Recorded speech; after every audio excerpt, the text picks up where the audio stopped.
बेनीवाल की करते हैं। दरअसल हनुमान बेनीवाल को इंडिया गठबंधन की बैठक में नहीं बुलाने का मामला अब तूल पकड़ने लगा है, क्योंकि हनुमान बेनीवाल इसे अपने अपमान से जोड़ करके देख रहे हैं। और आरएलपी के संयोजक और नागौर के नवनिर्वाचित सांसद हनुमान बेनीवाल ने आज जब मीडिया से बातचीत की, इसी दौरान कहा कि इंडिया गठबंधन की बैठक में उन्हें नहीं बुला करके उनका अपमान किया गया।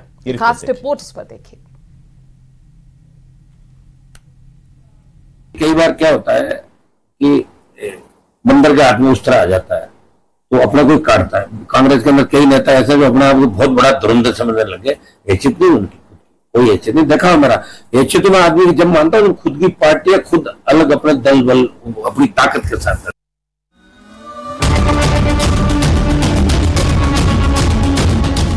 जो लोग हनुमान बेनीवाल को जानते हैं उन्हें उनकी भाषा हैरान नहीं करती, क्योंकि सीधी और सपाट बात कहना ही बेनीवाल की पहचान रही है।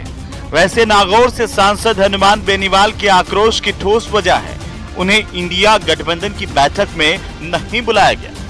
इंडिया गठबंधन की जो भी अगली बैठक होगी, अगर मुझे उसमें आमंत्रित करेंगे तो मैं जरूर जाऊंगा, और आमंत्रित नहीं करेंगे तो नहीं जाऊंगा।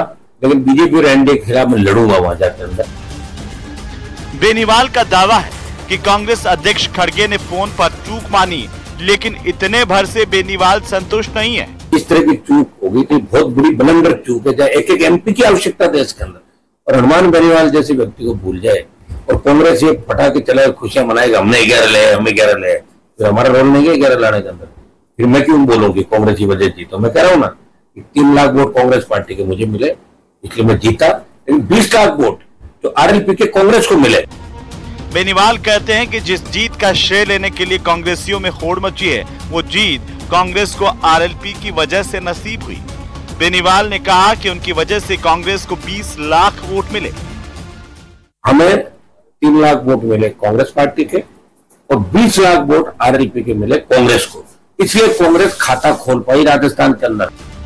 बेनीवाल के मन में कांग्रेस के प्रति गहरी नाराजगी है, लेकिन वो एनडीए में जाने से साफ इनकार कर रहे हैं। नेक्स्ट मीटिंग में भी मुझे नहीं बुलाएंगे तो भी मैं एनडीए की तरफ नहीं जाऊंगा। जिस तरह मैं 1-2 साल तक एनडीए और इंडिया दोनों में नहीं था, फिर भी तीसरी ताकत के रूप में था। देश में ऐसे कई और दल है जो दोनों में नहीं, फिर भी लड़ रहे। मैं दिल्ली की सरकार के खिलाफ लड़ूंगा। मेरा पहला मुद्दा अग्निवीर को खत्म किया जाए।